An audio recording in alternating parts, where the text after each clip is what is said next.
Hello everyone, আসসালামু আলাইকুম। আশা করি সবাই সুস্থ আছেন, ভালো আছেন। আজকে আমরা সবাই মিলে চলে গিয়েছি চিড়িয়াখানায়, রংপুর চিড়িয়াখানা। আমি, আমার হাজব্যান্ড, আমার ছেলে মেয়ে, দাদি, আমার ভাই সবাই মিলে চলে গিয়েছি। আজকে হচ্ছে আমার মেয়ের প্রথম চিড়িয়াখানা ঘোরা। তো এখানে এসে আমরা চলে এসেছি বাঘের এখানে, বাঘ দেখতে। বাঘটার কাছে আসার পর বাঘটা আমাদের দেখে ঘুমিয়ে গেল।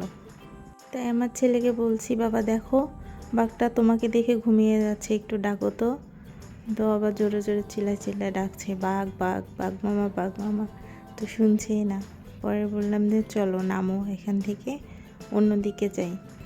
তো শুনছেই না, ও হচ্ছে বাঘটাকে ডেকেই চলছে।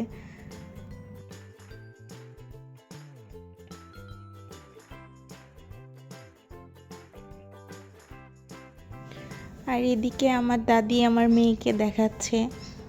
ও আসলে ঘুমিয়ে গিয়েছিল, ওকে ঘুম থেকে উঠিয়ে দেখাচ্ছিলাম। তো ওর এখনও ঘুমটা ক্লিয়ার হয়নি, এজন্য ও চোখ মুখ ডলাডলি করছে। আমি ওকে বলছি দেখো দেখো মা দেখো, কিন্তু ওদিকে ওর কোনো মনোযোগ নেই। ও খুবই বিরক্ত হচ্ছে, আর তো এখন তো কেঁদেই দিচ্ছে একদম, ও দেখবে না। ওর এরকম মুডই নেই যে ও দেখবে, ও এখন ঘুমানোর মুডে আছে। আর এদিকে বাবা ছেলে মিলে ভিডিও করছে।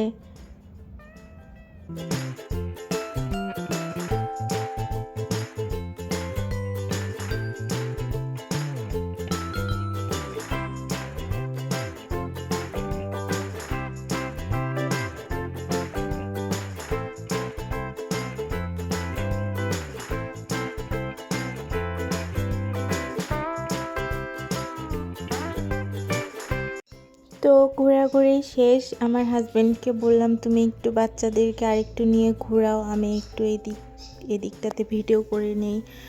আসলে বাচ্চাদেরকে নিয়ে কোথাও গেলে বাচ্চাদের পিছনেই সময় দিতে হয়, ওদেরকে দেখে রাখতে হয়। আর নিয়ে গিয়েছি মূলত ওদেরকে এন্টারটেন করার জন্যই, এই জন্য ওদেরকেই দেখাচ্ছিলাম, ওদেরকে নিয়ে ঘোরাচ্ছিলাম। সেভাবে আর ভিডিও করা হয়নি। তো ঘোরাঘুরি শেষ, এখন চলে যাচ্ছি।